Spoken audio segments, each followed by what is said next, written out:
Jadi topiknya apa ini? Ya mungkin awal nih pemahaman untuk teman-teman anak muda yang awam ini torikot ini nopo. Syariat torikot. Ya. Jadi kalau menurut saya ya apa namanya? Kalau dari bahasa katanya sih saya juga nggak tahu. Saya tidak bisa bahasa Arab ya. Toriko itu kan jalan. Jadi kalau menurut saya ya Toriko itu sebuah jalan. Jalan untuk apa? Jalan untuk pendekatan. Jalan untuk pendekatan. Pendekatan terhadap apa? Ya terhadap Tuhan. Jadi kalau misalnya sekarang di masyarakat umum mengenal istilah syariat, ada torikat, ada tarekat, ada hakikat, ada makrifat. Ini sebenarnya bukan sesuatu yang terpisah-pisah.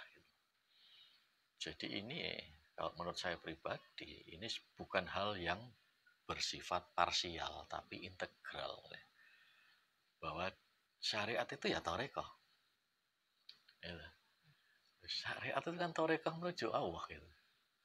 Bagaimana kita bisa menuju Allah kalau nggak ada syariatnya? Kita nggak tahu caranya gitu. Itu jadi itu integral. Termasuk juga misalnya hakikat itu apa? Bukan syariat. Loh, hakikat itu syariat. Tapi hakikat itu syariatnya batin. Berarti hakikat itu juga tarekat juga iya. Tarekat kan jalan juga menuju Allah. Laku lampahnya batin. Nah, gitu. Jadi seperti itu. Nah, nanti kemudian apa tujuannya? Tujuannya ya kita menggapai ma'rifatullah. Bagaimana kita mengenal Allah. Gitu. Jadi kalau kita bayangkan kita makan apa kesukaan kita, misalnya rawon, itu sudah nikmatnya luar biasa. Tapi apapun kenikmatan yang dirasakan oleh tubuh, itu pasti tidak ada apa-apanya dengan bila dibandingkan dengan kenikmatan kita mengenal Allah. Nah itu. Nah cuman masalahnya bagaimana kita mengenal Allah. Nah disinilah diperlukan suatu jalan. Jalannya dari mana? Tentu saja jalan yang terbimbing. Kita tidak mungkin bisa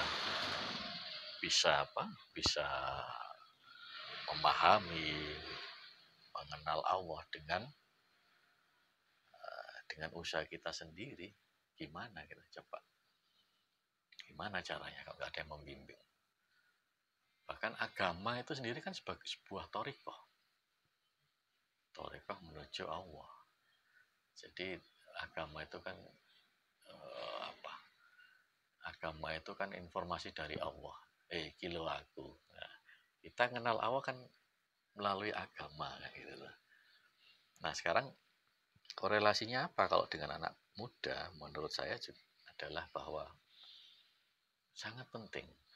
Kenapa? Karena kalau sudah ngomong thariqah itu kan ngomong tentang dunia dalam, tentang dunia batin. Tentu saja dunia dalam, dunia batin itu adalah dunia rasa, zauq. Nah rasa tentu beda dengan logika. Logika pasti ada batasnya. Pasti ada batasnya. Artinya apa? Seberapa sih kita bisa mikir sesuatu? Tidak bisa. Manusia selamanya tidak akan pernah mungkin bisa menciptakan yang namanya agama. Kalau agama itu dalam pengertian bahwa agama itu merupakan sebuah sebuah medium untuk mengenal Allah, untuk memahami Allah. Karena manusia dengan akalnya, dengan kepandaiannya, dengan kecerdasannya, paling banter hanya bisa menciptakan sebuah sistem budaya. Tidak akan pernah bisa menciptakan agama. Makanya agama itu kan kalau kita mengenal agama langit ya, agama samawi. Itu informasi dari Allah. Informasi dari Allah. Agama itu informasi dari Allah, artinya dari Allah. Konsumsinya, siapa yang mengkonsumsi agama? Manusia. Siapa yang mengkonsumsi agama? Manusia. Jadi agama itu kan untuk manusia. Untuk wilayah apanya dari manusia itu? Untuk wilayah akalnya. Karena manusia mulai bayi, kemudian bertumbuh, tentu saja mulai bertumbuh apa panca inderanya. Kemudian dia mulai bisa berpikir. Nah, agama itu adalah jatahnya main pikiran. Jatahnya main pikiran. Sehingga orang pertama kali terbentuk mengenal agama ya lewat pikirannya. Oh, ternyata Allah itu ada, katanya Pak Ustadz, katanya guru agama kan gitu dah. Katanya mikir, oh iya, tidak mungkin deh ini kalau alam ini diciptakan tanpa ada sendirinya, tanpa ada yang menciptakan. Jadi dia mulai mengenal melalui pikirannya, mempelajari kaidah-kaidahnya, mempelajari bagaimana tata cara penyembahan kepada Allah. Sehingga itu yang membentuk perilaku, membentuk kesehariannya. Sehingga tentu saja akan mulai terkoneksi dengan batinnya. Misalnya kalau orang Islam sholat ya, oh gini tata caranya nyembah Allah. Pertama sholat gitu. Sehingga itu terbawa menjadi sebuah kebiasaan. Jadi ada koneksitas. Jadi agama itu apa pertamanya? Syariat. Memperkenalkan itu. Sehingga bisa dipahami kalau misalnya ya kita ngomong ya agama secara umum kan banyak ya. Misalnya orang Hindu kemudian melaksanakan sholatnya orang Islam. Ya tidak nyambung. Tidak ada rasanya. Kenapa? Karena yang dipelajari sejak pertama kali ya agama dia Hindu gitu. Orang Islam misalnya katakanlah melakukan ritual seperti orang Buddha ya nggak ada rasanya gitu. Nah, karena apa? Ya terbentuk pertama kali itu tadi apa? Nah, kemudian setelah kita tahu tentang itu, oh ternyata harus gini, maka itu namanya pertama agama itu untuk main ya. Oh gini, untuk memperkokoh ke ya rukun Islam itu ya, untuk mengatur tata cara peribadahan kita kepada Allah, tata cara peribadahan muamalah kita kepada sesama. Kemudian setelah itu pada titik tertentu, nah kita harus melepaskan yang namanya mind itu, yang namanya pikiran itu. Jadi dilepaskan, masuk kepada keimanan. Yakin, makanya setelah Islam ya iman. Artinya dalam iman itu nalar sudah tidak nutut. Coba kalau kita pikir, kita diajari percaya pada malaikat. Kita percaya pada malaikat. Gimana malaikat itu? Apa saya?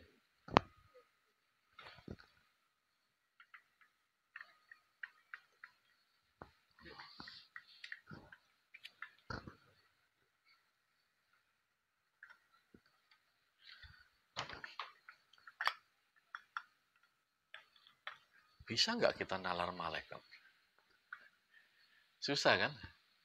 Karena gaib. Artinya gaib itu bukan berarti tidak ada, tapi kita tidak mampu. Tidak, saya sudah. Tapi kita tidak mampu kan? Tidak mampu. Jadi itu mulai kita lepaskan. Kita mengokohkan iman. Dan iman ini yang menjaga manusia dari degradasi kemanusiaannya. Jadi iman itu tidak perlu nalar. Yakin pokoknya. Coba sekarang sains bisa nggak mengindra malaikat? Iya, tidak bisa toh. Maka pada titik itu, mulai setelah kita memakai nalar, mulai kita memasuki dunia rasa. Karena sesuatu yang tidak bisa dilihat, itu bukan berarti tidak ada. Karena kita bisa merasakan. Contohnya aja udara, tidak bisa dilihat, tapi kita bisa merasakan perubahannya. Gitu. Sehingga pada titik itulah manusia itu harus melepaskan egonya, harus melepaskan nalarnya. Maka pada titik itu ada ritual-ritual untuk melepaskan ego, meniadakan diri kan gitu. Meniadakan diri. Intinya gitulah shortcutnya. Jadi setelah main kemudian harus melepaskan no mind. Terus gak usah digawa itu. Gak usah digawa, bukan berarti enggak dijalankan, tidak gitu. Tapi kita masuk ke dunia rasa. Bagaimana kita merasakan bahwa Allah itu hadir. Kalau misalnya cuman sebatas yang pertama dengan main, maka itu yang namanya religius kalau menurut saya. Religius itu sebatas apa? Tuhan itu ada nggak sih? Oh ada. Terus dia lagi ono apa ora? Ono. Oh, itu kan sebatas gitu. Tuhan itu ada. Itu religius. Takon ono kancamu. Tuhan itu ono nggak? Ono. Ya wis, titik. Sebatas ada. Itu akal. Tapi kan juga nggak cukup sampai di situ. Bahwa kita langsung lebih masuk lagi kalau sudah dunia rasa. Kita tidak hanya mengatakan bahwa Tuhan itu ada. Nah, ini masuk ke wilayah spiritual. Apa itu? Tuhan itu hadir. Atau kalau kita nggak mampu gitu ya, kita ini hadir di dalam Tuhan. Nah ini, sudah hadir ini. Kalau sudah hadir itu kan berarti manjing. Ya, bahasa Jawa kan manjing ya. Kalau manjing itu kan berkekalan waktu. Nah ini yang membedakan. Jadi Torekoh ini saya kira masuk ke ranah ini. Bahwa kita memahami Tuhan itu tidak hanya sebatas Tuhan itu ada. Tetapi Tuhan itu hadir. Nah ini kan sudah mulai pakai perangkat batin, perangkat rasa. Nah, perangkat batin. Ini pentingnya bagi anak muda. Kenapa? Karena saya kira ya, saya juga pernah muda meskipun saya ya itulah ya. Anak muda itu kan istilahnya darahnya panas ya gitu saja ya, revolusioner, menggebu-gebu gitu, semangatnya tinggi kan gitu ya. Hitam putih gitu loh. Kayak arek nome iki lurus, yo kenceng lurus sih. Nek ngiwo yo ngiwo nemen gitu. Jadi kan hitam putih itu loh. Saat merasa bahwa apa yang dipahami itu benar, maka dia akan membela habis-habisan apa yang dipahami. Kalau perlu cari musuh. Tapi sebenarnya itu kalau menurut saya, bahwa yang seperti itu kan berarti belum yakin kalau dia benar. Sehingga dia perlu menguji kebenaran yang diyakininya dengan kebenaran yang lain. Sehingga disitulah sering timbul konflik. Nah bahayanya di situ. Saat hanya memakai nalarnya saja, maka agama itu menjadi kaku. Kaku ego. Jadi kita sebagai orang beragama kayak pegang sempritan, prit salah gitu lah. Jadi menjadi kaku. Kenapa?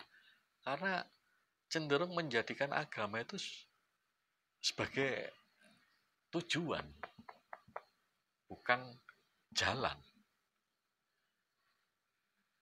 Jadi yang disembah bukan Tuhan, tapi yang disembah agama.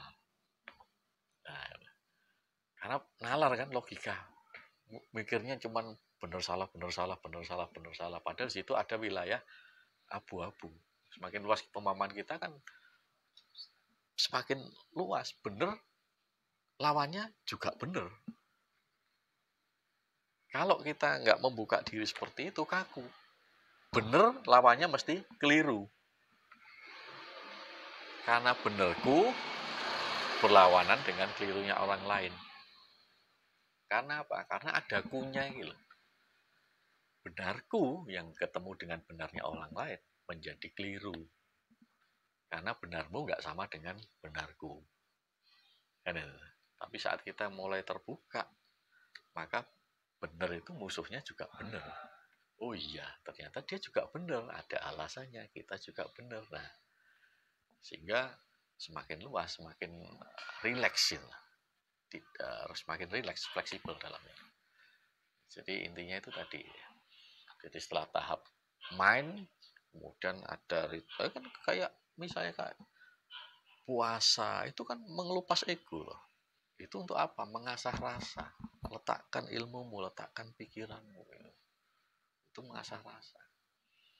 Itu no mind. Makanya kalau misalnya kita apa namanya, torikoh itu ya, torikoh itu kan makanya tadi saya bilang bahwa kita tidak mungkin mampu berjalan sendiri, apalah kita gitu loh. Di hadapan Allah itu kan kita wis tidak ada artinya lah ya, wis hina, wis welek, pol semacam-macam. Nah, dengan torikoh ini kita ada yang membimbing, dan pembimbingnya itu punya sanad yang bersambung sampai kepada Rasulullah kan gitu. Makanya seperti tadi saya katakan, bertoriko itu berarti apa? Yus, tunduk patuh. Ya, di toriko kan ada namanya mursyid ya. Jadi yaitu pembimbing ruhani. Disitulah kita harus tunduk patuh. No mind, nggak usah gaya akal.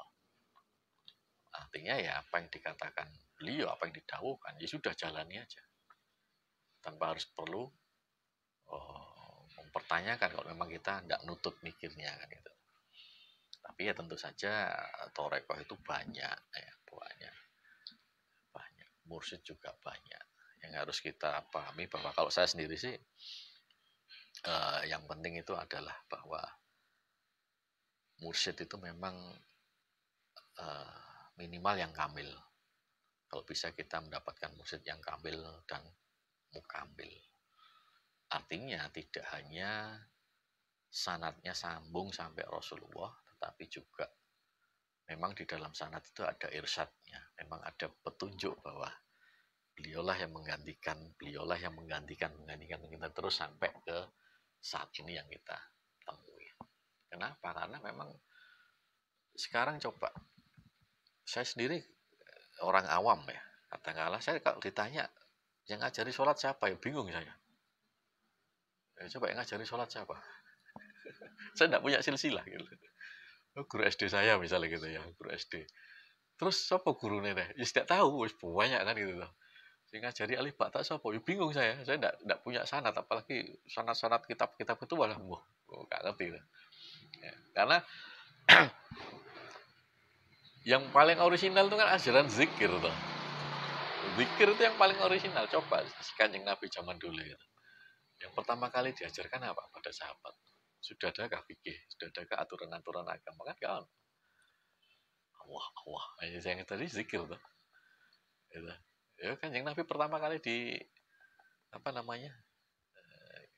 Ditemui Jibril itu yang diajarkan. Kan gitu tuh. Misalnya gitu. Jadi misalnya apa namanya? Yang diajarkan pertama kali ya zikir itu. Zikir Allah. Itu paling orisinil. Dan kalau toreko jelas gurunya. Kalau saya berguru pada siapa? Pada guru saya, pada yai saya. Yai saya pada siapa? Pada yainya lagi, sampai sambung sampai Kanjeng Nabi. Ini yang paling orisinal. Apa yang lebih orisinal dari itu? Tidak ada. Ini paling orisinal. Ya, jadi itu dunia batin, no mind. Maka nanti pada akhirnya setelah mind, no mind, kita apa namanya? Kita sudah mulai merasakan, oh ternyata gini toh. Maka turun lagi, istilahnya setelah tahap mind, kemudian no mind, kita turun lagi mengaplikasikan apa yang kita paham itu apa? Created mind. Jadi kita sudah turun tuh sudah dengan masaan. Dengan masaan. Jadi sebenarnya kalau menurut saya agama itu kan apa ya? Agama itu sebenarnya dapur ya. Dapur. Jadi kalau kita ketemu sama orang lain, kita bersosialisasi, bermasyarakat, kan nggak usah bawa dapurnya. bawa aja makanannya yang enak. Masalah dapur kan urusan saya. Bagaimana saya memproses makanan dalam dapur saya. Yang penting saya ketemu orang, saya sajikan masakan yang enak, habis perkara lah. Itulah creative mind. Jadi kita terjun ke masyarakat, bersosialisasi, bekerja dan sebagainya. Ini kita sudah matang di dalam. Sehingga tidak ada apapun yang kita lahirkan kecuali kebaikan, kemanfaatan gitu aja. Jadi saya kira secara garis besar sih itu. Kenapa kok anak muda harus bertoriko? Biar orang mung bener, nanging kudu bener kan gitu. Bener itu belum tentu bener kan. Bener itu pasti harus beriring dengan benar. Karena benar itu harus juga sesuai situasi dan kondisi yang ada ya, misalnya. Ya misalnya gini aja, kamu punya rumahmu misalnya sudah waktunya hampir rubuh ya, mau renovasi. Merenovasi rumah adalah hal yang benar. Tapi kalau tukangnya kerja 24 jam sehari sampai malam, yang benar itu menjadi keliru. Karena pasti mengganggu yang lain tuh. Bunyi-bunyi tak-tok kayak gitu lah. Ya bener, tapi burung bener gitu lah. Jadi bener itu harus terletak pada situasi, tempat, dan kondisi yang pas. Jadi tidak hanya benar, tapi juga harus harus tepat dan indah. Gitu. Itu menurut saya gitu sih. Secara garis besarnya gitu. Kalian kadang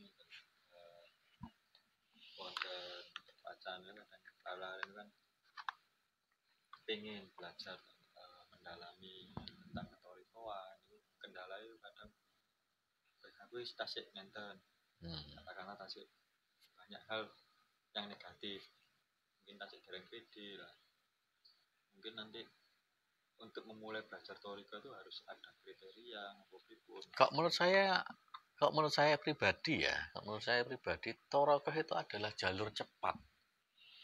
Jadi tidak usah menunggu sempurna lah. Misalnya kayak saya sudah umur sekian ya. Saya seperti sering saya katakan, background saya bukan dari kaum santri ya, saya malah dari kaum abangan ya. Nah, dengan umur yang sekian ini, kalau saya harus mulai mempelajari lagi agama mulai nol, mulai belajar tata cara beragama mulai yang awal-awal, sampai kapan selesai? Panjang sekali, tidak akan nutut waktu saya. Nah, justru dengan bertorekoh ini, yang dibentuk adalah dunia dalam dulu. Sehingga nanti dunia luar mengikuti. Jadi artinya dibentuk kan, torekoh pada intinya kan ini, mungkin sebuah mujahadah untuk pembersihan jiwa. Nah, kalau itu ditunda-tunda, maka yang lain nanti juga tidak akan lebih sempurna gitu. Jadi kenapa harus takut? Oh, saya masih gini. Nah, justru masih gini itu segeralah bertorikoh kan itu. Bukan jadi sebuah alasan bahwa aku masih gini. Nah, itu nanti akan tertata dengan sendirinya. Karena torikoh itu kan menata dunia batin gitu loh. Ya, dunia batin. Makanya gini, waktu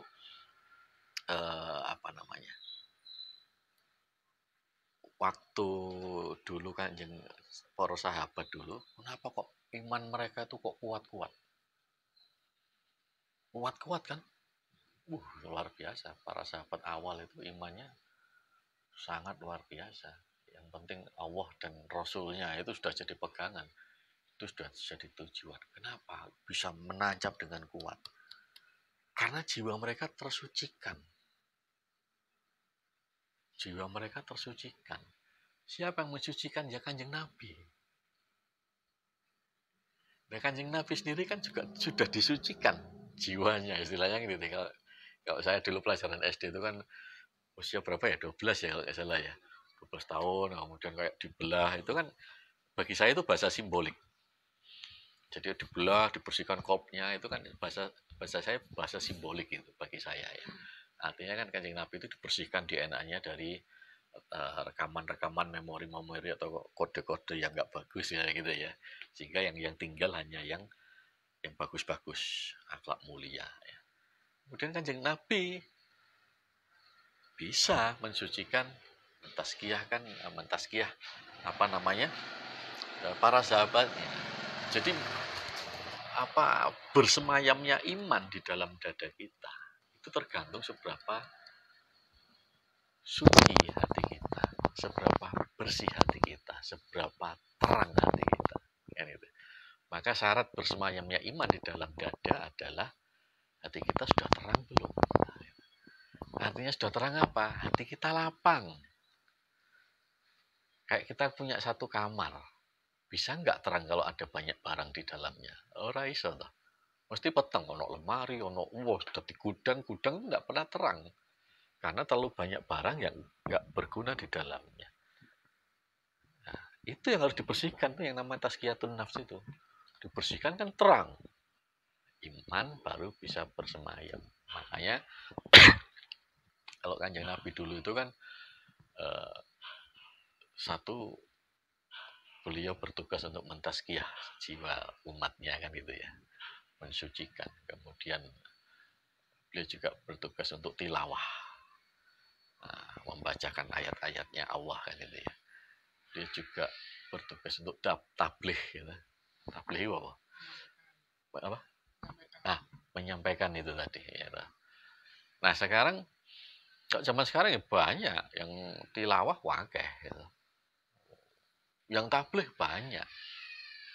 Semua ustadz, apalagi ustadz-ustadz yang artis itu kan tiap hari loh tabligh tilawah gitu loh. Tapi siapa yang bisa mentazkiyah jiwa kita gitu? Siapa yang bisa? Nah, itu yang jadi pertanyaan. Sehingga kalau menurut saya sih gampang aja. Seseorang itu bisa mentazkiyah jiwa kita atau enggak itu. Kalau kita misalnya dengar ceramah ya, bekas enggak di dalam hati kita gitu. Enggak bekas kan pada kayak pidato. Gitu, kita dengar oh iya mantuk-mantuk ya. Tekan omah apa mau sembuh. Tidak ada yang membekas. Artinya kata-katanya itu tidak menancap, tidak ada cahayanya. Nah, itu pentingnya guru yang mentazkiyah jiwa kita. Nah, pada zaman ini kalau menurut saya satu-satunya yang bisa mentazkiyah kita itu ya adalah seorang mursyid yang minimal kamil. Beliaulah yang bertugas mentazkiyah jiwa kita, kemudian menanamkan biji iman ke dalam hati kita sehingga nanti bisa bertumbuh, berkembang dan berbuah. Jadi sekali lagi kalau menurut saya ya tidak ada persyaratan khusus. Syaratnya apa? Niat. Di situ toh. Niat. Ya, ini yang niatnya ini juga ya jangan sampai keliru bahwa sebenarnya kan awal dan akhir kehidupan kita itu kan menyatu di satu titik yang sama. Gitu. Siapa yang tidak berasal dari Tuhan dan siapa yang tidak akan kembali pada Tuhan. Berarti niatnya ya satu itu lagi. Melebur kembali ke dalam Tuhan. Melebur kembali ke dalam Allah kan gitu. Nah, itulah niat bertoreko itu, yang penting niatnya itu wis Gusti Allah. Karena banyak yang banyak yang mungkin kurang tepat dalam menata niat bahwa toreko itu dijadikan sebuah sebuah jalan untuk mencapai sesuatu proposal yang dibawanya. Misalnya bertoreko karena pengen sembuh, karena dia sedang sakit kan itu. Bertoreko pengen kaya karena lagi gak kaya kan itu. Bertoreko pengen sukses dan seterusnya. Ini kan keliru gitu. Ada lagi yang bertoreko pengen sakti gitu loh. Wah, kan ono macam-macam. Nah, ini harus dijaga bahwa toreko itu segitu itu wis niati lillahi ta'ala gitu. Makanya kalau di dalam toreko itu tidak ada niat lain kecuali niat lillahi ta'ala. Balik ridhone Gusti Allah gitu. Tidak untuk yang lain-lain. Dan tetap latihan istiqomah dalam apa? Berzikir sebagaimana yang diamanahkan, diajarkan atau disampaikan atau dijasakan oleh mursyid dalam keadaan apapun. Terus pokoknya Gusti Allah tok. Nah, ada lagi yang takut. Waduh, Bu, apa namanya? Melu toreko cobaannya gede gitu loh. Sebenarnya ya, menurut saya ya. Menurut saya, cara berpikirnya saya balik. Kalau saya ada cobaan, saya balik. Untung aku wis melok toreko. Coba turun nggak tambah gulung kuming aku lah gitu loh. Ya kan gitu tuh. Gitu. Ya namanya cobaan ya abot. Tapi kan awalnya ada yang takut gitu. Melok toreko cobaannya tambah gede gitu. Iya memang. Tapi tak balik. Tak balik. Misalnya aku melok toreko terus ono cobaan. Loh, untung aku melok toreko.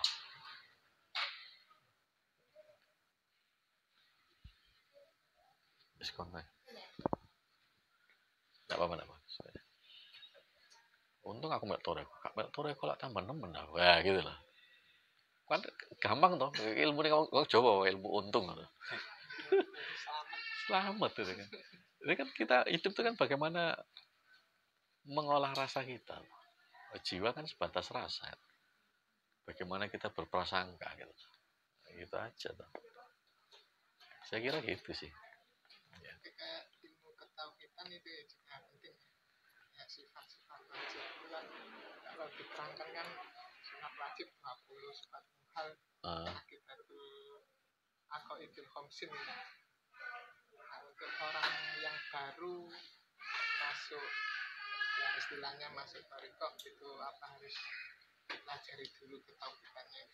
Oh, sebenarnya gini, bukan masalah harus atau tidak, bukan masalah dipelajari dulu atau tidak, karena sebenarnya itu simultan, tidak bisa dipisahkan.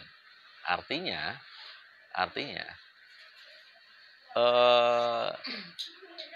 belajar aja thariqah belajar zikir sambil mempelajari yang lainnya. Itu akan lebih memudahkan pemahaman. Karena thariqah itu kan ilmu laku. Nah, gitu loh. Jadi sambil belajar, sambil kita membersihkan hati, apa sih? Pokoknya.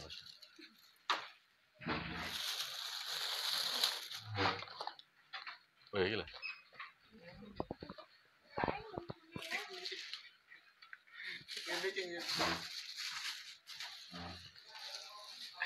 Jadi kalau apa namanya sambil dimam. Seperti saya enggak paham kayak gitu-gitu ya. Tapi begitu belajar thariqah, membaca sesuatu itu, oh ternyata gini. Jadi pengertiannya itu malah, kalau menurut saya ya, mengada dengan sendirinya. Paham dewe. Jadi nggak usah khawatir. Wah, aku belum belajar ini. Wah, podo. Nah, kalau saya sendiri karena saya bisa ngomong gini karena apa? Saya dari orang awam. Bukan dari orang ahli agama, dari santri nggak mau saya wong abangan kok. Jadi sudah thariqah aja. Zikir aja. Gak ngerti ini gak apa-apa, pokoknya dilakoni. Yang wajib dijalankan, lakoni zikiri. Nanti belajar apa-apa, baca apa-apa, itu akan lebih mudah dan terbit pemahaman sendiri. Tapi itu juga bukan karena saya. Kenapa? Itu barokahnya guru mursyid itu tok. Karena kalau cahaya itu sudah melimpah ya, cahaya itu sudah melimpah. Kita membaca apa aja itu jadi ilmu gitu. Jadi insya Allah gitu kalau menurut saya. Tidak usah khawatir. Apalagi muda-muda ini malah sip tutorial. Jadi nanti kokoh. Kan masa depannya masih panjang insya Allah ya. Kita nggak tahu umurnya. Tapi secara hitungan kertas gitu ya masih panjang tuh. Nah itu yang harus dimulai. Bagaimana seorang anak muda mempunyai kedewasaan rohani. Biar nggak cemen ya gitu lah. Karena ya tentu saja kalau dibandingkan yang lebih tua kayak saya, mesti kalah pengalaman kan itu loh. Kan itu. Nah, justru itu mumpung yang muda ini masih bersih gitu, istilahnya lebih bersih ya, yang tua kan harus akeh nakale gitu ya. Mumpung masih bersih ini, belajar toriko biar biar kuat secara batiniah, sehingga nanti dalam perjalanan hidup menghadapi apapun juga itu ya wis sudah madeg pandito istilahnya ngono wis. Alah, alah. Jadi nggak terpesona oleh kebiarnya dunia, karena saat ini kan miskin lah, dunia itu penuh penuh hiburan, penuh yang menarik perhatian gitu. Nah, kalau kita tidak membentengi diri dari pengenalan pada Allah gitu, nanti repot, ke bawah arus, terserap ruang waktu, seperti itu. Berarti ini antara aku yang sering terjadi pulau Kiambah juga kan syariat, toriko, kan sesuatu sih bertahap ya. Ningali penjelasan dengan wawon berarti dari ketiganya ini satu kesatuan. Iya. Sekarang syariat itu ya hakikat. Kalau kita pandang bahwa syariat itu aturan dari Allah. Syariat itu ya hakikat. Karena syariat itu kan juga aturan dari Allah. Ya berarti kan hakikat gitu. Hakikatnya kita itu hamba gitu. Tapi hakikat itu juga syariat. Syariatnya batin. Nah, misalnya kayak gitu. Tidak bisa dipisahkan. Syariat itu ya toriko. Karena syariat ini toriko menuju Allah. Ini jalan loh. Jadi ini satu kesatuan, tidak bisa dipisah-pisahkan. Ini satu kesatuan aja, cuman berbeda dimensi. Artinya satu kesatuan itu bukan merupakan sebuah tahapan. Oh, syariat dhisik, baru toreko, baru hakikat. Kebiasaan itu ya. Kalau saya sendiri kalau memahami dan mengalaminya tidak, bahwa ini bukan sebuah level, bukan sebuah tahapan, tapi ini sebuah kesatuan. Hanya yang beda adalah dimensinya. Dalam arti dimensi itu adalah wilayahnya. Artinya, kalau saya melakukan sholat, ya, secara syariatnya ya opo? Oh, diawali oleh takbiratul ihram, kan gitu ya. Diakhiri dengan salam. Itu kan syariatnya. Nah, berarti syariat ini dimensinya di wilayah mana? Di wilayah ruang waktu. Di wilayah fisik. Kan itu. Tapi dalam sholat itu sendiri, hakikatnya seperti apa? Itu kan yang mengatur sikap batin kita kepada Allah, dunia dalamnya. Misalnya, apa yang kita baca Al-Fatihah gitu. Syariatnya kan baca Al-Fatihah ya. Maknanya apa secara hakikatnya? Maknanya ya semua bacaan sholat itu maknanya nggak ada lain kecuali Allah. Jadi ini kan dalam satu kesempatan kita melakukan sebuah peribadahan, yaitu syariat sekaligus hakikat sekaligus tarekat. Kan nggak bisa dipisah. Bahwa syariat itu adalah dunia luar, dunia kasat mata, dimensi akal. Hakikat adalah wilayah yang tidak kasat mata, berarti wilayah dalam, dimensi hati. Kan gitu aja. Nah, gitu. Jadi secara syariat mengatur tata cara gerakan kita sholat. Tapi di syariat tidak diaturkan bagaimana kita khusyuk. Khusyuk, dimensi hakikat. Ya kan pada-pada, beriring loh. Jadi nggak bisa dilepaskan, nggak bisa dipisahkan. Jadi dalam bersyariat kita juga harus berhakikat, dalam berhakikat kita sekaligus juga bersyariat.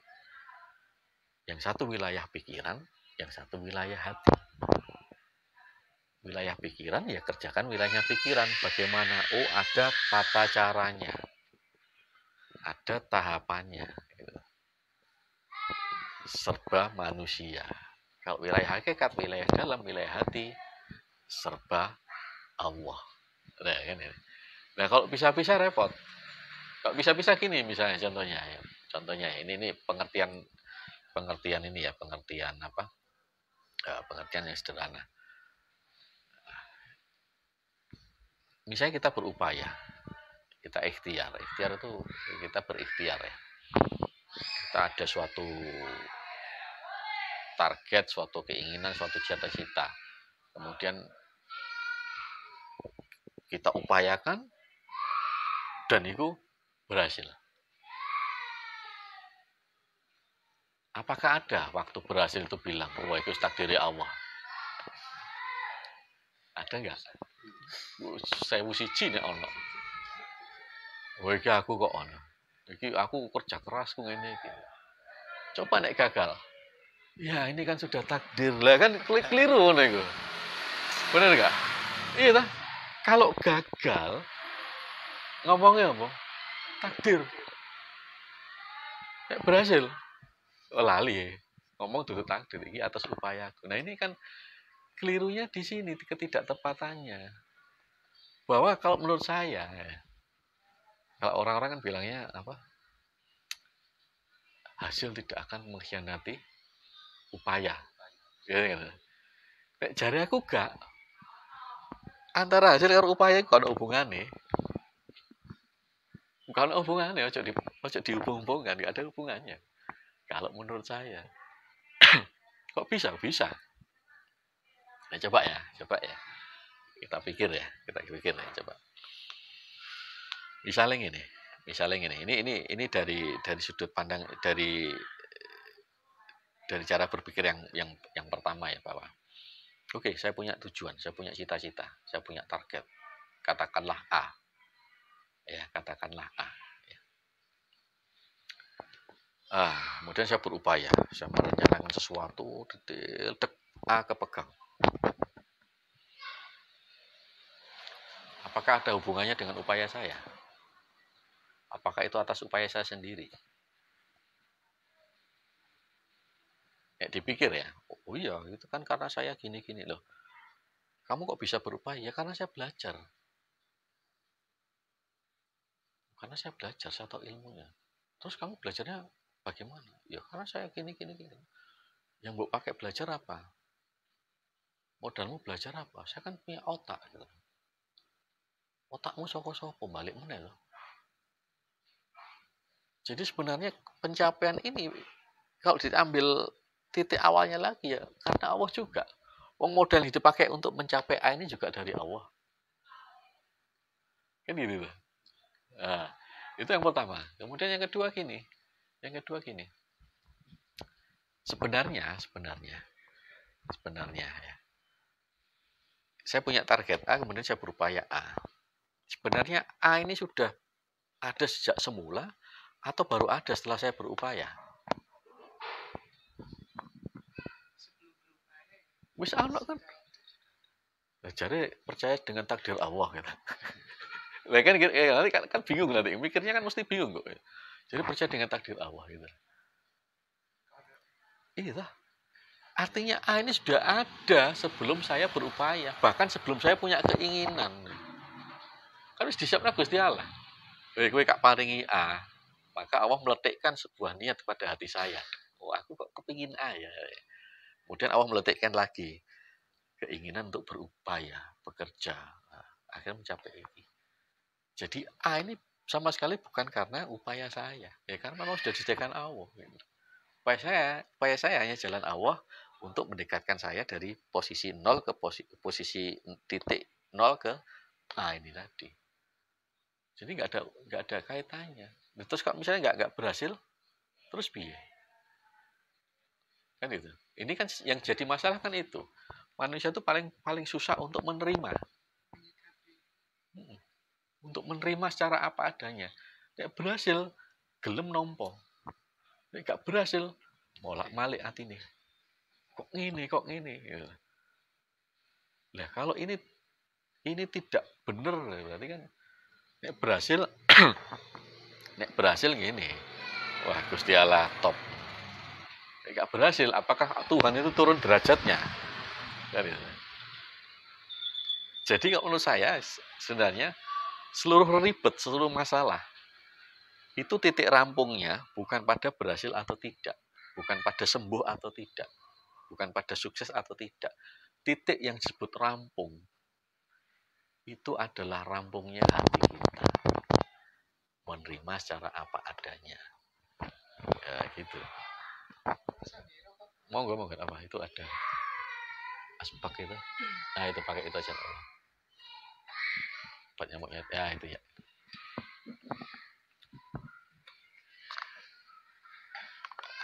Termasuknya mungkin ada kelompok untuk hal-hal yang gak negatif ini kehendak. Nah, kehendak apa sih? Kehendak iso apa? Kehendak iso apa? Takdirnya apa? Gelem ditakdir ngono. Gelem gak ditakdir ngono. Lah iya wis to. Kan gampang kan. Lha. Gelem gak ditakdir elek misalnya. Ndak toh. Maka kita wah molah mosok iki aku ditakdir kan ngono. Digigat gitu. Datane iki apa? Kemampuan diri untuk menolak. Loh, makanya kan gini, kita kembalikan lagi ya sekarang. Kembalikan lagi bahwa sorry. Mas nyun tolong dicetek Mas. Ya, tolong. Makanya kita balik dulu ke sini bahwa syariat itu kan wilayah akal. Ya. Syariat wilayah akal. Hakikat wilayah hati. Syariat itu serba manusia. Hakikat serba Allah. Nah, ini ojo dibolak-balik gitu, ojo dibolak-balik. Sehingga ini harus jalan bareng. Kemudian itu yang pertama harus dipegang itu. Yang kedua bahwa kita harus paham dulu. Kita tahu takdir itu kapan? Sesudah terjadi. Benar nggak? Ya, kita tahu takdir itu kalau sudah terjadi. Kalau belum, ya nggak tahu. Makanya secara ilmu, kalau belum terjadi, seakan-akan manusia itu diberi kehendak bebas. Arepnya apa kowe? Gitu. Seakan-akan diberi kehendak bebas. Jadi kita yang memutuskan. Kan kita makanya kenapa? Karena akal. Kita seakan-akan diberi kehendak bebas. Jadi mikirnya waktu kita diberi akal ini ya pencapaiannya harus yang terbaik toh. Gimana ini harus saya rencanakan gini itu kan enggak akal. Tapi enggak boleh pasrah gitu aja. Loh, harus pasrah Mas. Pasrah itu atine Mas, duduk pikirane. Lha gitu. Pasrah itu wilayah hati. Pikiran enggak boleh pasrah Mas. Pikiran pasrah gak lapo-lapo menang gak. Lapo pasrah aku. Nah, gitu loh. Lha iya. Ojo kleru. Pasrah itu wajib. Karena pasrah itu wilayah hati. Karena itu pasrah itu bukan di akhir. Tapi pasrah itu di awal ikhtiar. Mulanya kita pergi dengannya apa? Bismillahi tawakaltu kan itu. Bertawakalnya itu mulai kapan? Mulai harus budal. Ini kan simbol bahwa pasrah, bahwa tawakal itu letaknya di awal. Dan di sepanjang perjalanan. Nek enggak koyo iku mau, nek sukses aku kok. Nek gak sukses takdir iki lah kan keliru iki Gusti Allah digawe salah-salahan gitu lah. Wow ya. Jadi pasrah itu harus. Tapi pasrah itu wilayahnya hati. Jangan dibawa ke pikiran. Pikiran itu wilayahnya untuk ikhtiar. Jadi antara ikhtiar sama pasrah berbarengan. Makanya waktu bismillah ada kerentek apa, artinya langsung pasrah do Gusti, pasrah datang panjenengan. Jadi apapun yang terjadi wis sing ono nang ati cuman Allah. Iki ndak boleh pasrah, ini harus merencanakan. Oh ini gini, hitungannya gini, ya, mekanismenya gini. Jalan bareng. Apapun hasilnya. Karena hasil tidak berhubungan dengan upaya gitu. Meskipun secara syariat ya memang sebab akibatnya gitu ya. Ada sebab, ada akibat. Tapi kalau secara hakikatnya kan sudah ada dulu akibatnya kan gitu. Kan sudah ada dulu gitu. Nah gitu loh. Jadi ini jalan bareng. Hatinya harus pasrah terus. Karena di hati ini harus los. Allah. Nah, ini kan pasrah, kosong. Sing umek pikiran nih. Hati ini nggak oleh umek. Nah, kalau kita kan kebalik. Wis pasrah aku.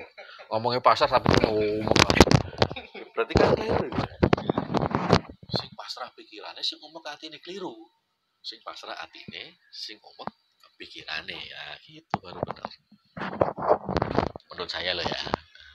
Ya kadang yang sering menyebabkan ini, kalau emang sudah ditakdirkan, terus kita ngapain? Pada akhirnya pun sudah tersedia semua. Ya, salah ini wow kan langsung. Iya. Gitu lah. Jadi kalau misalnya kayak tadi kalau keliru kan gini akhirnya. Nyutluk sudah. Berarti nek wis ditakdirno elek piye? Lah, kowe gelem gak ditakdirno elek? Ya kan kesadaran kita gitu. Oh, mosok iki aku tanda-tanda takdir wis mau lah. Ndang jegigat menuju ke jalan kebaikan kan gitu. Nah, ini yang harus perlu. Ini enggak boleh. Tapi andai pun toh terjadi ya berarti kan ya wis. Dan ini nggak boleh disesali lama-lama, segera bergerak lagi kan gitu. Gitu. Jangan berhenti di satu titik karena kita kan nggak tahu takdir kita berikutnya apa. Enggak nih toh pun katakanlah aku berbuat dosa. Waduh.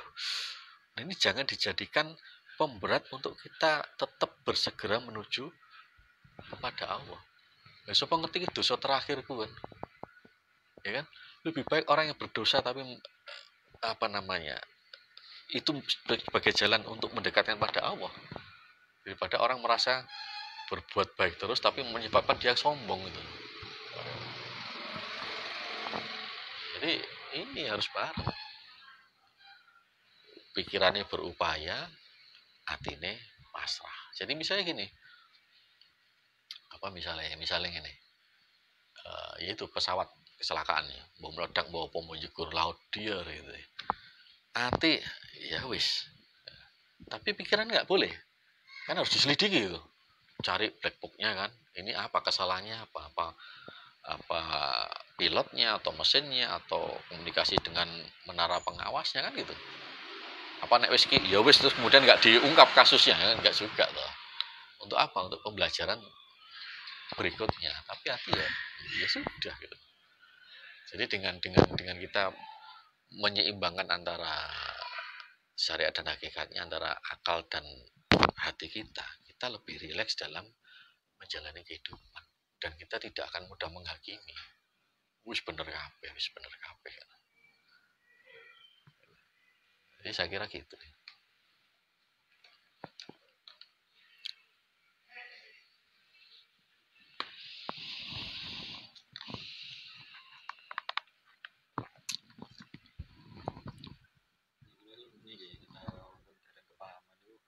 Antara mursyid kamil dengan kamil mukamil. Ya kalau menurut pemahaman saya kalau kamil itu kan sempurna ya. Jadi sosok manusia yang sudah sempurna, sudah paripurna ya. Tapi di situ ada, menurut pengetahuan saya, ada yang lebih tinggi lagi yaitu sempurna dan menyempurnakan. Artinya beliau itu sempurna dan bisa menyempurnakan murid-muridnya, ngangkat level kesadarannya gitu lah. Di minimal karena apa? Karena mungkin ada juga mursyid yang namanya mursyid tapi mungkin nggak kamil ya, bisa jadi gitu. Sehingga muridnya muter terus nggak ketemu nggak paham ya. Kenapa? Karena gini, kalau sepengetahuan saya bahwa Torekoh kan bukan kayak organisasi massa, bukan kayak organisasi keagamaan yang pimpinannya bisa dikader kan itu ya. Kalau dunia pergerakan kan ada pengkaderan ya, misalnya apa organisasi apapun kan ada pengkaderan. Nanti ada apa namanya? Apa nek milih ketua ngono iki apa? Musyawarah besar atau apa gitu ya, mubes apa gitu ya. Yang untuk memilih pucuk pimpinan organisasi. Nah, kalau Toreko kan enggak. Toreko itu sepengetahuan saya mursyidnya irsyad, petunjuk langsung dari Allah. Makanya kalau mursyid itu kamil mukamil dan Toreko itu masih tetap berlangsung, Maka sebelum sang mursyid ini dipanggil lagi menghadap Allah, beliau pasti sudah diberikan petunjuk tentang siapa yang harus menggantikan beliau. Dalam dengan izin mursyid sebelumnya. Iya, sudah ada petunjuk bahwa ini nanti yang akan menggantikan beliau sebagai mursyid. Karena itu kalau misalnya ada sebuah tarekat kemudian mursyidnya meninggal dan tidak ada petunjuk sebelumnya gitu, ya berarti kan terputus, mursyidnya terputus tuh. Nah, gitu. Nah, setelah saya berarti murid-muridnya juga harus bertabaruk dengan mursyid lain dari tarekat yang sama gitu. Tapi memang rumit sih mas masalah mursyid itu, saya juga tidak paham ya, karena saya memang kok yang apa namanya yang para ulama-ulama kiai-kiai yang kitabnya ini kan pasti tahu ciri-cirinya gitu ya. Oh ini seperti mursyid kamil mukamil lah gitu.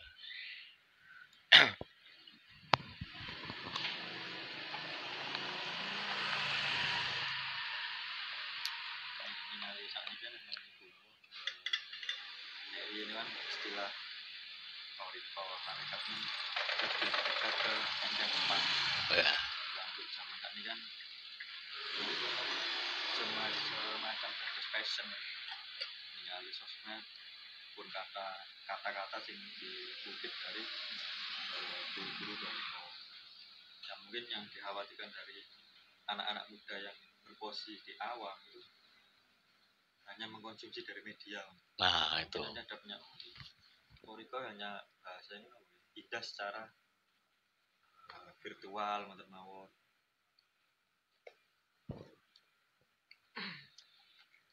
Ya memang seperti itu, karena para sufi itu para pelaku tarekah itu kan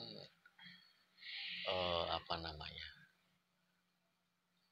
kata-katanya itu singkat tapi bermakna gitu. Sehingga kita membaca pun kita mungkin bisa bersentuhan makna dengan itu kan itu.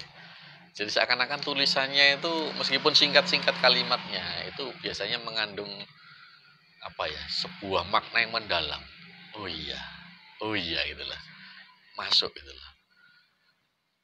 Tapi itu masih tahap bersentuhan makna ya. Kalau kita mengalami maknanya tentu saja tidak cukup hanya dengan membaca itu saja, harus melakoni. Karena beliau-beliau itu kalau mengucapkan sesuatu itu kan ekspresi dari dunia dalamnya. Sehingga apa, kata-katanya, tulisannya itu mempunyai sebuah energi gitu. Kalau saya sebuah energi. Jadi ada lompatan ruhaniyah yang kita terima saat kita membacanya gitu. Dan itu biasanya membekas gitu. Oh iya benar, membekas gitu. Sehingga tidak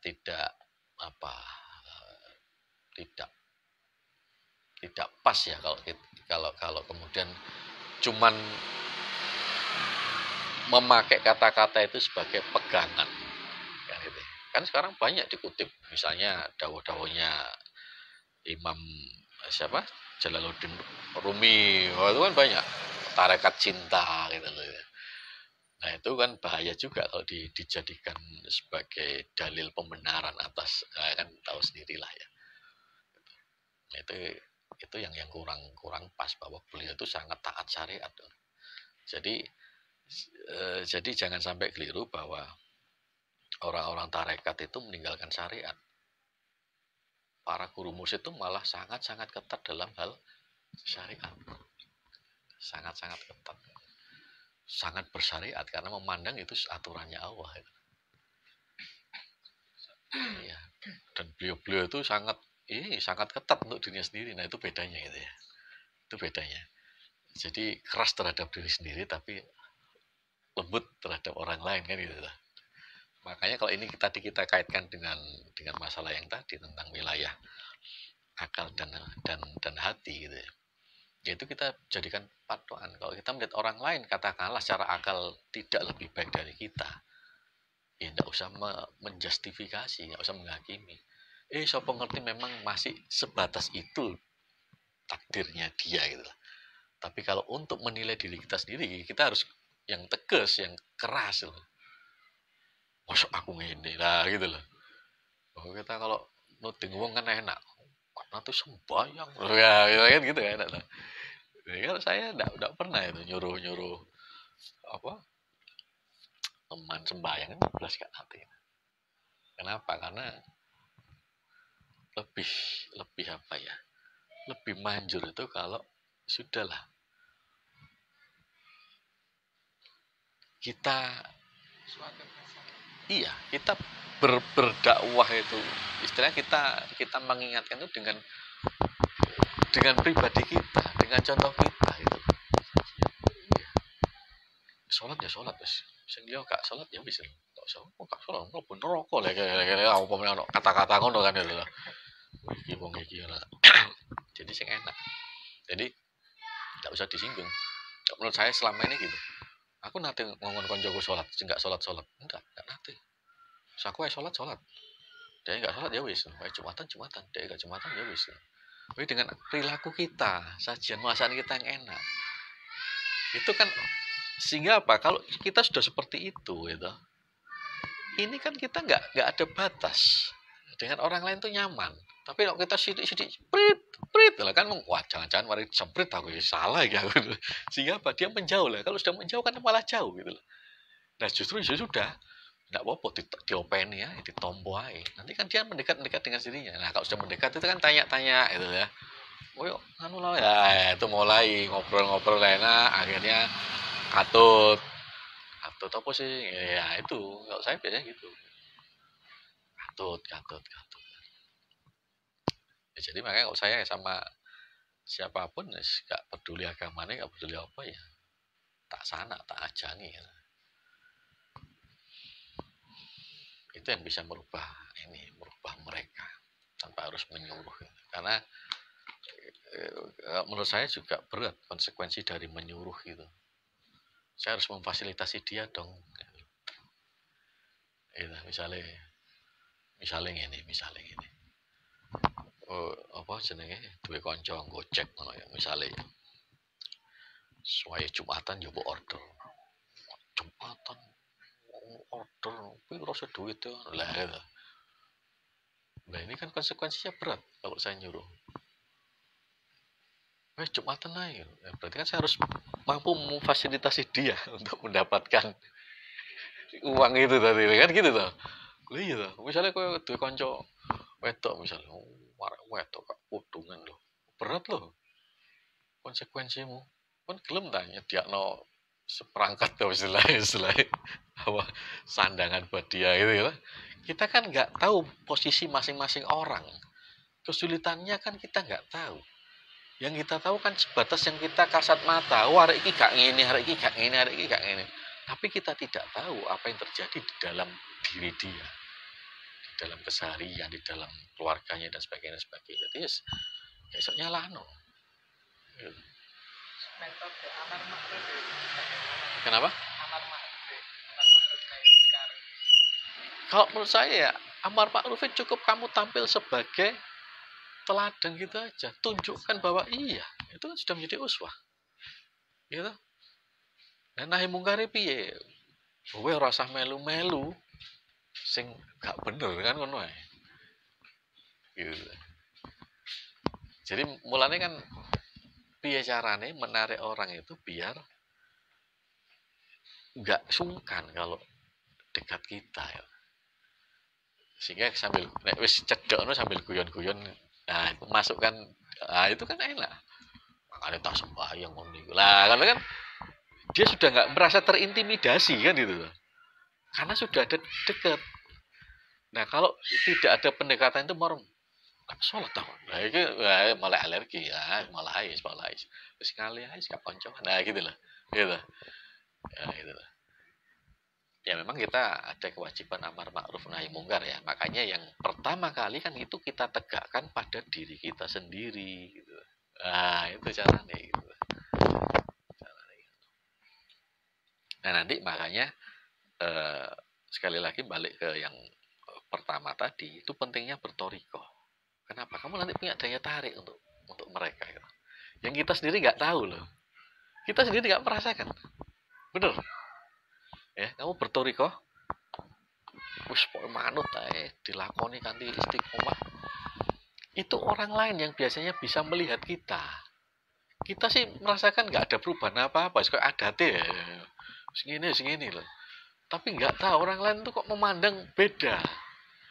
Dan dalam pandangan itu kita ada daya tarik, istilahnya daya tarik dalam arti positif ya. Artinya kok apa ya? Dia ada apa? Pengennya deket gitu loh, pengen deket, pengen itu. Beneran ya Mas? Itu seperti itu yang saya rasakan. Saya sendiri nggak, oh ya, aku ya biasa-biasa gitu. Meskipun pernah mendengarkan juga kan ada drama, bahkan sampai kalau di dalam rumah ada orang yang nggak sholat diginikan, pernah dengar gitu. Karena ini penyikapi pribun. Nggak diginikan maksudnya dia? Ya kan gini, dulu pernah dia mendengarkan pengajian terus ada orang nggak sholat dihindari, terus ngenten orang yang melakukan maksiat dijauhi. Nah, terus kita menjauhi kan akhirnya yang maksiat sopo koncone tidak mengerti.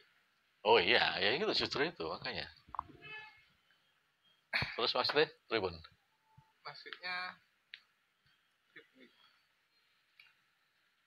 lah terus menyikapi amar ma'ruf nahi munkar tadi lah. Berarti balik kan uswatun nikmah. Iya. Iya, artinya kita menegakkan pada diri sendiri dulu dan tidak usah mengakui orang lain. Misalnya kancamu maksiat, ya wis toh. Pun ku ahli maksiat enggak usah, tetap dikancani gitu loh. Tetap dikancani sehingga kita kan gini. Prinsipnya kan gini, bahwa siapapun orangnya, bahkan Kanjeng Nabi sendiri pun tidak mampu untuk memberi hidayah. Karena hidayah itu hak prerogatifnya Gusti Allah. Yang bisa kita lakukan hanyalah mengajak seseorang itu untuk melintas ke jalan hidayah. Kan gitu tuh. Artinya, jangan alergi sama mereka yang seperti itu. Misalnya kita punya teman kayak gitu, ya jangan alergi, dikancani terus, tunjukkan terus gitu, tanpa kita. Tapi ya nggak usah nantang perkara.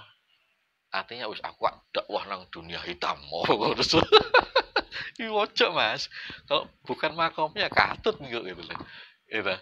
Itu ya jenenge nantang perkara. Tapi andai kita punya teman-teman kayak gitu ya tetap dikancani gitu. Jadi misalnya ini. Aku pernah kok. Pernah di daerah sana ya, daerah mana itu? TVRI dulu, daerah Doli gitu ya. Malam Minggu. Ya, mereka itu kan apa namanya? Kayak perguruan gitu ya. Apa latihan tenaga dalam gitu loh. Pakai asma ya. Apa asma ulsa. Memang hari ngumpul itu ya, ini aku gedek-gedek. Ya apa karepe arek-arek iki. Jadi waktu latihan silat pernapasan itu sing disebut kan asma Allah gitu ya. Apa sing mbok gak ngerti perguruan apa itu. Tapi waktu ngumpul ya ngiderno iki Mas. Gelas Asrafil. Iki gedek-gedek.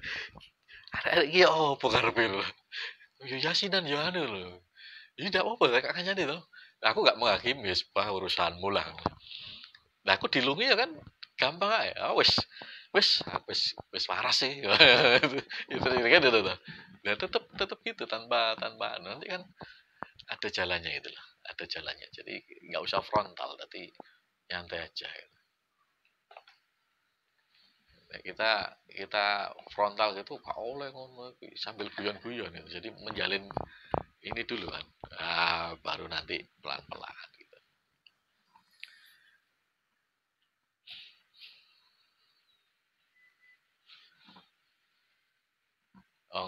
Saya punya ini apa namanya? Ini kisah nyata juga ini kisah nyata. Saya kan punya pelatihan itu ya, yang dulu semedi itu ya. Kemudian ada peserta itu sama suami istri gitu ya. Ya saya tahu sing suami iki gak sholat gak apa soalnya ala-ala kejawen lah ya. Ala-ala kejawen. Ya saya nyantai aja ya. Saya nyantai aja. Saya cuma memberikan pemahaman, diskusi sama istrinya, terus kan sudah enak loh. Akhirnya dia ke sini beberapa kali ke sini. Kemarin anu bojone sing sing wedok sing WA aku. Matur nuwun Pak Bagus nih kok. Diam-diam kok tadi suami saya jadi Jumatan ya. Dia kan itu tanpa aku nyuruh loh itu. Tanpa aku nyuruh loh. Kok ngobrol biasa, ngomong-ngomong pemahaman. Akhirnya sadar-sadar kenapa ya itu tadi. Kita tuh enggak bisa ngasih hidayah. Yang kita bisa lakukan hanya mengajak dia melintas ke jalan hidayah.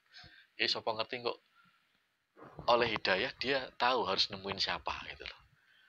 Lah kalau kita menghindari terus saat dia diberi hidayah kan bingung ya. Wah ya aku keliru, pengen bener iki. Sopo gitu. Koncoku ngale kabeh lah kan iki sakno malah gitu.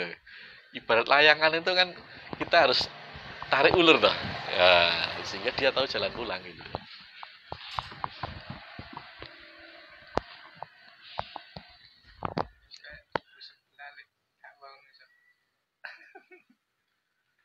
Berarti tarekat itu memang penting.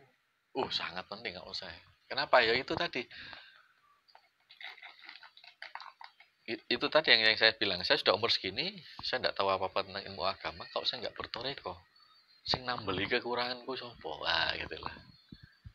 Toreko ini kan menurut saya pribadi adalah jalur syafaat. Syafaatnya Kanjeng Nabi pada umatnya. Dawe kan aku ngrungokke pengajian ya setiap orang Islam ya oleh syafaat Kanjeng Nabi loh. Tapi kapan loh? Pertanyaan gitu. Bahwa nanti kita di masyarakat itu kan digolong-golongkan sesuai ketua kelompok itu. Kayak gitu tuh. Nah, ketua kelompokku sapa lah, nek dhewe mursyid kan enak. Wah, gitu. Jadi jalur syafaat itu turun mengalir melalui jalur silsilah itu tadi. Sehingga berkelompok-kelompok itu ono kepala sukune lah. Aku melok gerbong iki, gerbong itu kan lebih cepat gitu. Kalau kita enggak punya guru sama sekali, terus kita ikut siapa loh? Siapa gurumu? Gitu kan. Siapa gurumu? Siapa gurumu? Nah, kalau toreko kan orisinal. Itu yang menjadi kesadaran saya bahwa aku ini sapa sih itu apa-apa. Aku wong ino, wong akeh dosa. Terus piye caranya aku nyedak Gusti Allah? Ya wis. Golek guru. Wah, saya dulu gitu. Enggak bisa nih saya harus berspiritual, bukan hanya berreligius ya. Religius tadi kan itu ya. Sebatas Tuhan ada, tapi spiritual. Bagaimana saya hadir, Tuhan hadir. Tadi, ya wes story pokok. Karena saya tidak menemukan jalan lain. Menurut saya, bingung aku. Ya apa golek jalan dewe? Gak ketemu. Nah, kalau toreko kan enak, manut guru wes diamalkan aja. Guru yang memandu. Pemandu itu bukan hanya memberi peta gitu loh, peta ini enggak, tapi mendampingi setiap detik.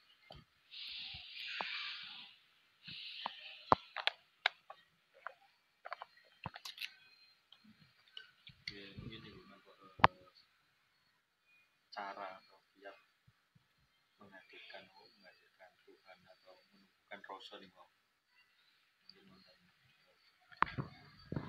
Cara tersendiri. Sebenarnya ini ya, sebenarnya bukan sebuah cara ya, tetapi memang kan tadi saya bilang bahwa agama itu kan dimulai dari nalar, bahwa agama itu wilayah akal. Agama itu untuk akal ya. Jadi sebelum memasuki dunia rasa, ya nalar kita harus kuat, akal kita harus kuat gitu. Dan kita harus berani bertanya. Jadi misalnya gini kan, saya pernah bilang bahwa pertanyaan nakal.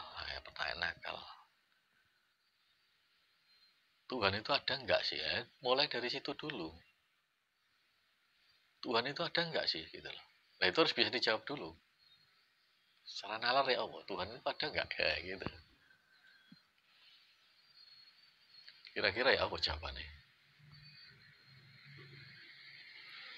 Dijawab ada, tapi nggak bisa mengimplementasikan. Lah iya, makanya Tuhan ini jane ono gak? Ada, adanya adar, apa yang kata-kata gitu. Loh, sebenarnya kan gampang. Sebenarnya gampang. Kita beranjak dari situ ya. Tuhan itu ada enggak sih? Nah sekarang misalnya kayak undi-undi ini, gitu. Undi-undi ini ya. Ini ada enggak? Ada kan? Kalau ini ada, berarti kan ada yang membuat undi-undi ini. Kan itu. Jadi dalil utamanya gitu. Alam ini ada enggak? Kita ini ada enggak? Ada. Seperti undi-undi ini, apakah ini bisa mengada dengan sendirinya? Tanpa ada yang membuat? Enggak mungkin toh. Jadi adanya alam ini, adanya makhluk ini, adanya kita ini adalah bukti bahwa ada yang membuat kita. Bahwa apapun di alam ini tidak pernah bisa mengada dengan sendirinya. Yang membuat itu siapa berarti? Ya, itu yang disebut dengan Tuhan. Kita kenal dengan nama Tuhan. Kan? Nah, mulai dari situ dulu. Oh iya. Berarti adanya alam ini merupakan dalil tentang adanya Tuhan. Karena tidak mungkin sesuatu itu ada tanpa ada yang lebih dulu ada menciptakannya. Itu Tuhan. Bersifat wujud idam. Idam kan dahulu. Ada dulu terus dahulu. Bukan dahulu terus ada. Di kita apa itu komsin itu. Wujud idam bako yang itu. Wujud kan berarti nomor satu ya. Adanya dulu. Bukan dahulunya dulu. Nah, adanya dulu.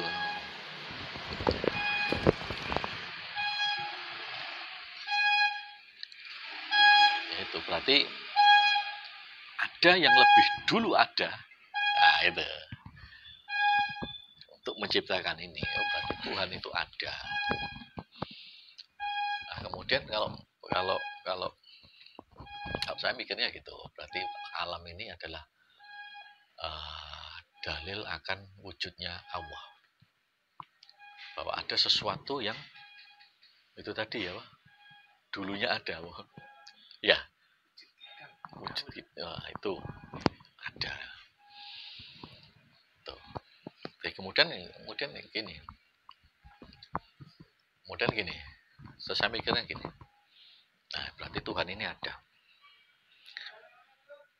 Nah, kira-kira saat Tuhan itu menciptakan makhluk.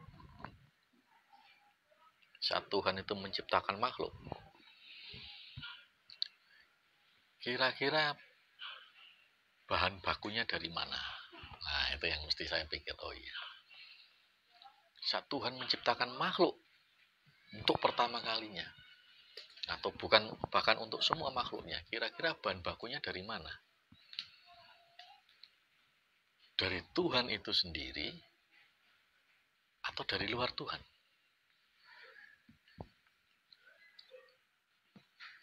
Dari mana?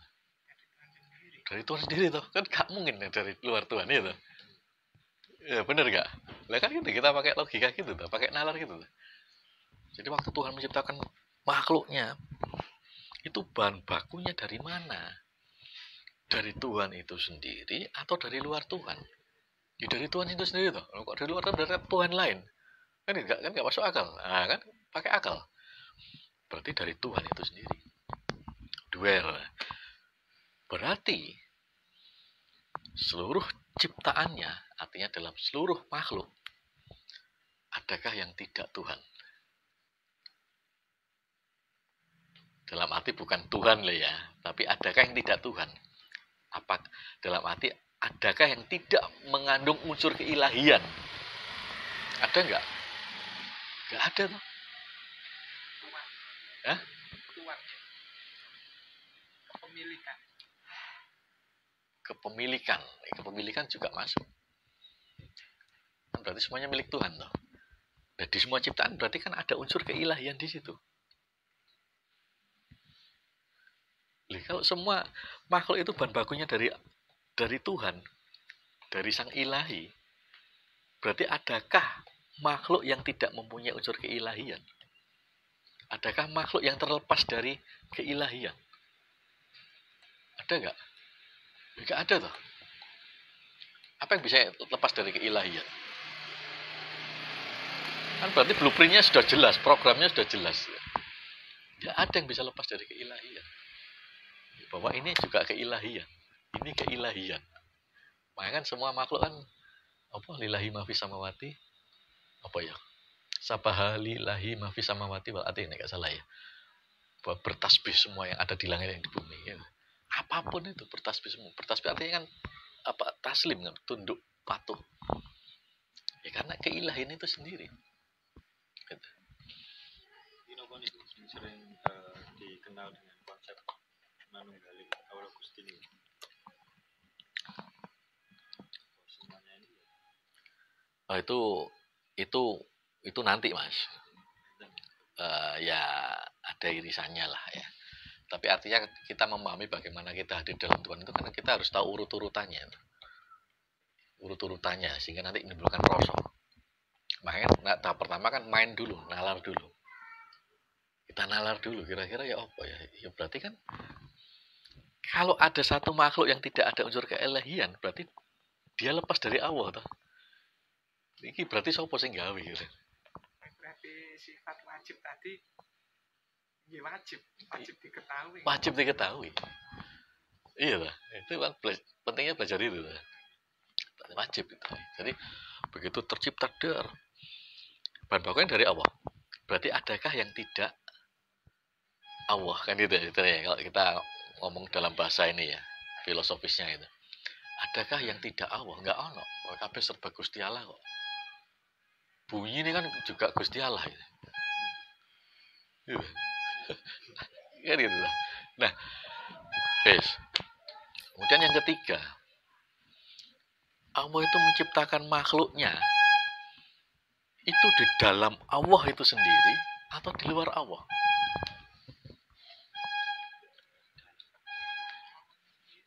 Ya? Dalam kuasanya Allah sendiri. Kuasanya di langit dhisik. Lah iya, kalau kita ngomong penciptaan, tercipta loh, ini tercipta loh. Itu kan terciptanya butuh tempat.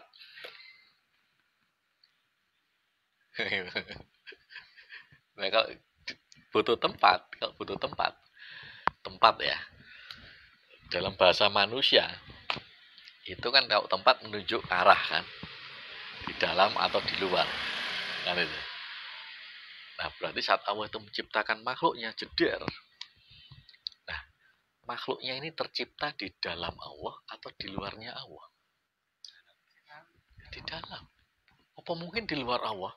Berarti ada sesuatu yang lebih agung dari Allah. Tidak mungkin. Berarti di dalam Allah. Iya, jeder di dalam Allah. Kayak Allahu Akbar. Sebenarnya bukan Allahu Akbar itu piye toh? Coba. Dalam artian Ya, artiannya piye? Kalau maknawi ya Allah Maha Besar. Maha besar.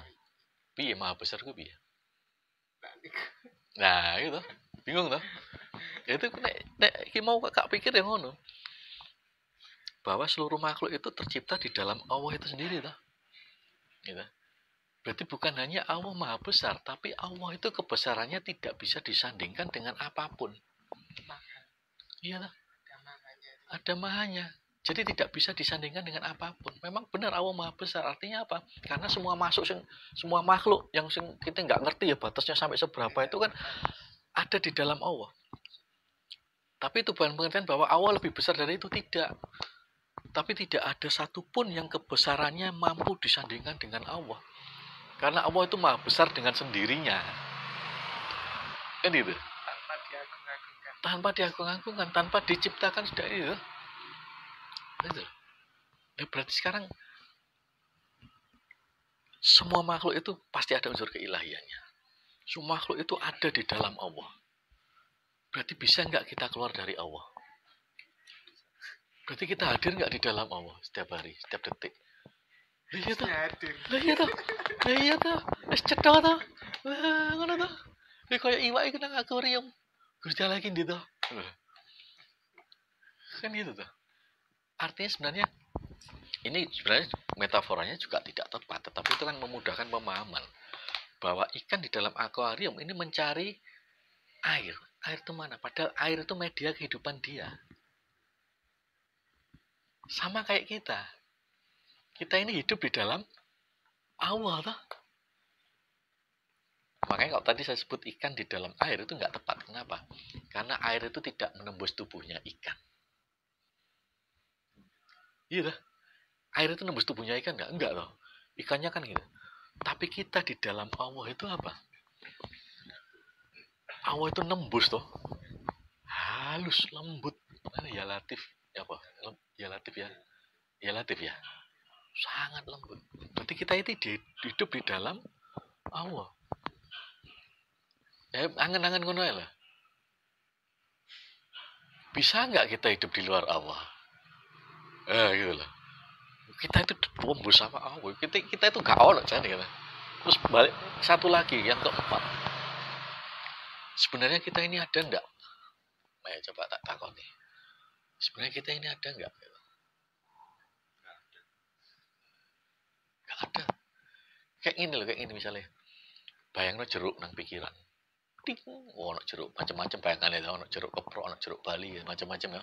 Ono sing kuning, ono sing hijau. Gitu. Di pikiran kita jeruk itu ada nggak di pikiran kita? Ada. Wujudnya? Nggak ono. Mungkin koyok ngono iki Gusti Allah iku angan-angan. Kun fayakun jedir.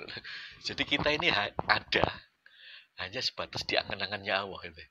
Kita ini apa namanya? Zahir imajinasi di dalam batinnya Allah kayak gitu lah. Aslinya kan gak ono orang. Lihat dah. Oh kita ini ditembus Allah kok. Nah, itulah yang bagaimana cara hadir. Dia mikir kayak ngono iku. Iya. Sebenarnya kita ini selalu hadir di hadapan Allah. Kita selalu diliputi Allah gitu. Kita tidak bisa dah lepas dari Allah. Bisa minggat nang dia coba. Nah, iso. Makanya gini. Kita bisa nggak menyaksikan Allah di luar. Nah, sekarang bedanya di luar sama di dalam apa? Ini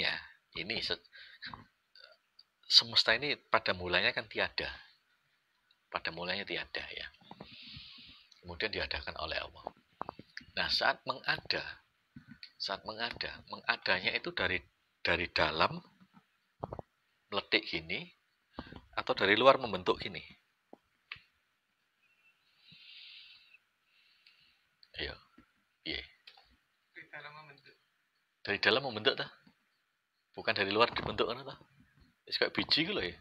Wiji tuk kan tukul dari dalam. Ya. Iya dah. Nah, berarti gini sekarang. Gampangannya gini. Kalau kita ingin menyaksikan Allah, kita ingin merasakan Allah di luar atau di dalam, di luar diri kita atau di dalam diri kita. Kenapa kok di dalam?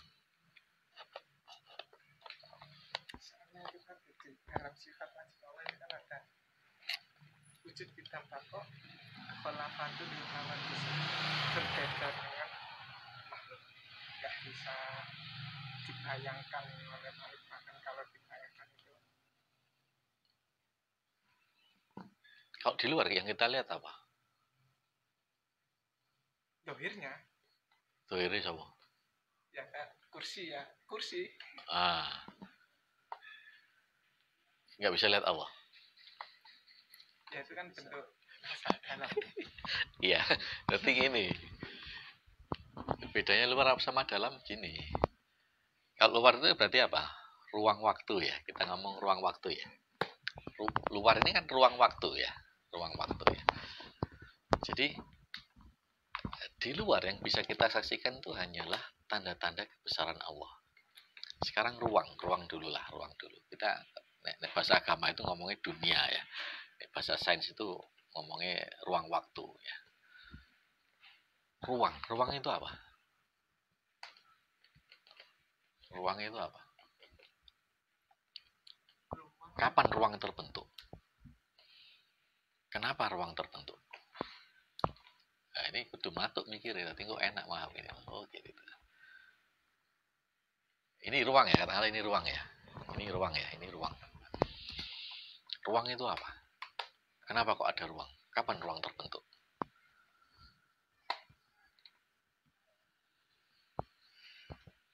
Ciri-ciri ruang apa? Nah, itu. Apa? Itulah ruang itu ini. Ada apa?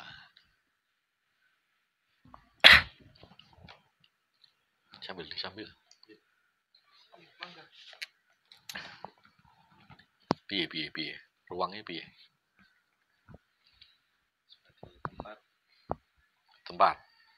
Oke, ruang itu tempat. Apa ciri-cirinya apa?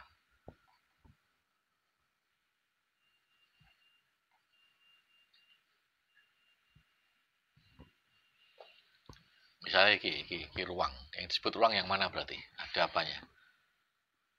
Ada apanya ruang? Kursi ya. Oh, itu isinya. Itu isinya. Nah, itu tadi kan hampir kena. Ada isinya toh soalnya. Berarti ruang itu apa? Ruang itu menunjukkan apa?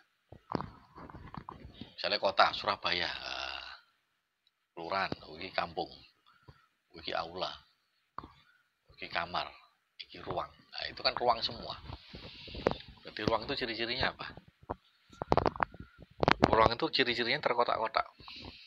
Ruang itu apa? Menunjukkan apa? Batas jarak. Ya gitu. Ini kan sudah tercipta ruang. Karena ada jarak. Ada jarak, gitu. Ada jarak tercipta ruang. Kapan ruang tercipta? Saat ada jarak. Jika ada jarak, ada ruang nggak? Nggak ada. Makanya tadi ada isinya, gitu. Kan ada jarak antara satu objek di dalam ruang itu dengan objek lain. Sehingga terpisahnya jarak ini membentuk sebuah ruang. Berarti jarak ini apa? Batas. Artinya, ruang itu pasti ada batasnya. Meskipun ruang itu juga tak terbatas, tapi kan tetap ada batasnya toh. Oh, segini. Berarti ruang itu selalu ada jarak. Ruang itu selalu ada yang terpisah. Karena ada jarak berarti terpisah, itu ruang. Sesuatu yang terpisah, sesuatu yang berjarak, itu ruang. Terkotak-kotak, terbeda-bedakan, terkutupkan. Nah, itu ruang. Nah, sekarang waktu apa? Waktu itu di dalam ruang atau ruang yang di dalam waktu? Kapan ada waktu? Nah, itu. Iya. Ketika kita melakukan itu ada waktu. Nah, melakukan apa berarti? Nah, berarti waktu itu di dalam ruang atau di luar ruang? Ruang. Waktu di dalam ruang? Dimensinya tinggi mana antara ruang sama waktu?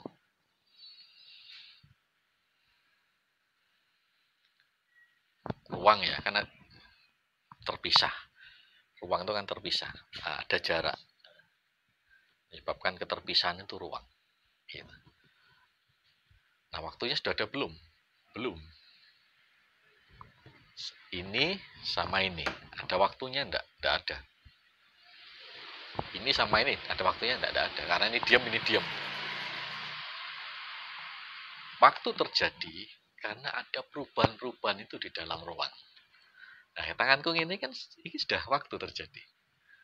Ini pindah dari sini. Jadi perjalanan itu kan gini, serial. Ini kan waktu. Waktu di luar ruangan. Di luar ruangan. Jadi ruang itu dibawa oleh waktu. Jadi ruang itu dimensi 3, waktu itu dimensi 4.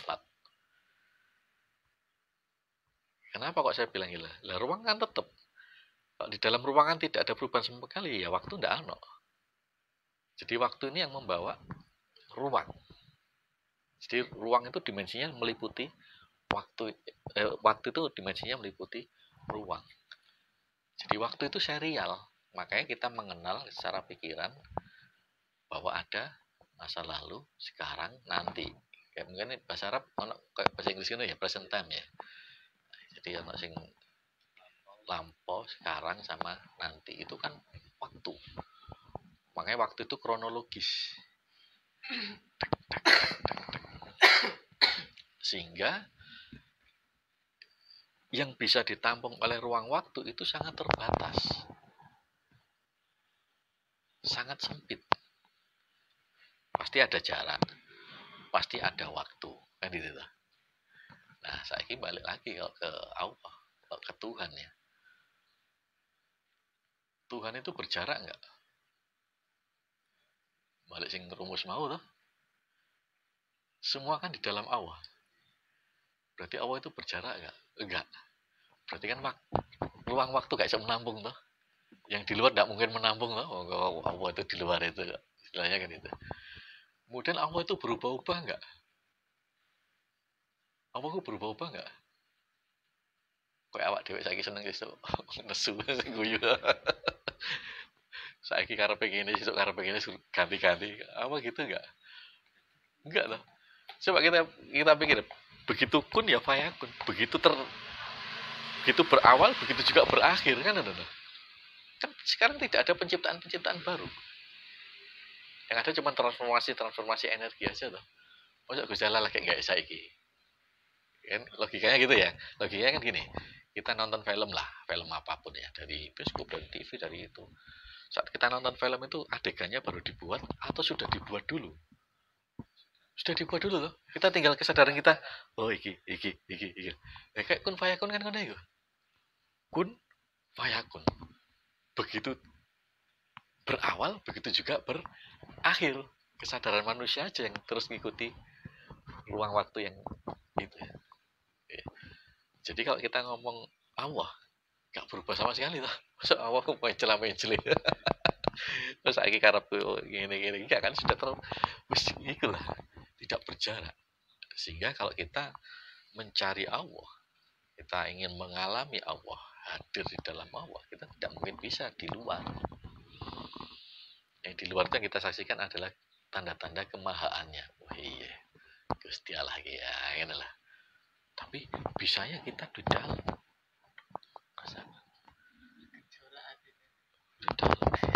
Artinya sebenarnya jadi di dalam ini kan kalbu toh ya.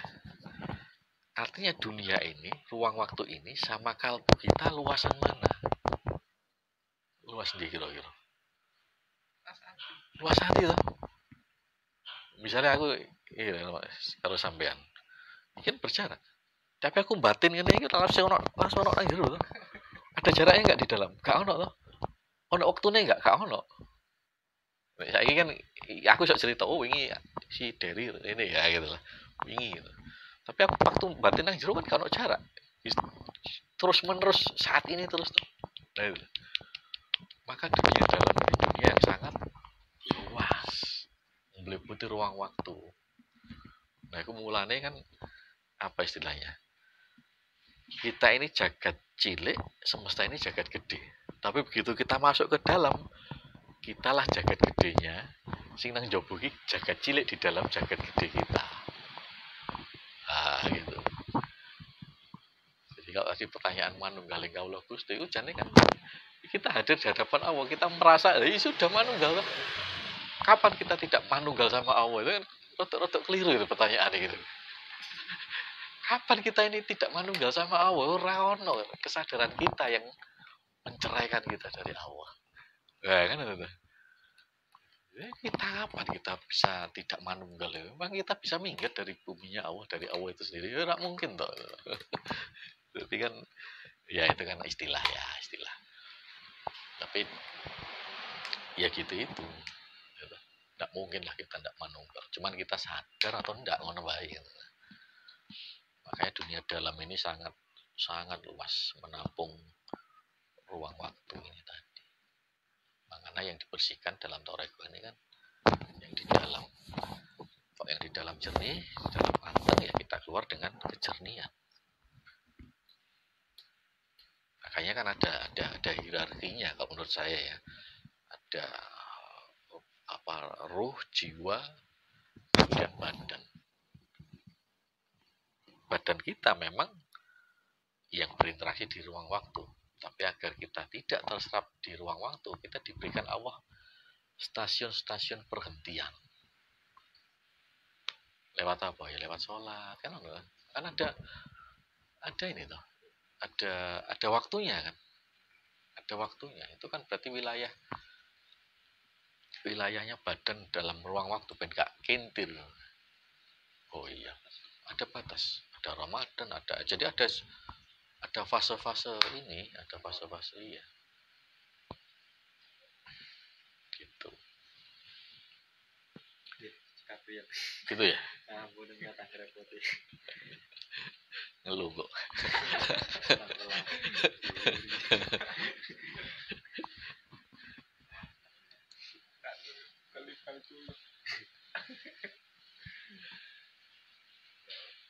Baca suci nara ini.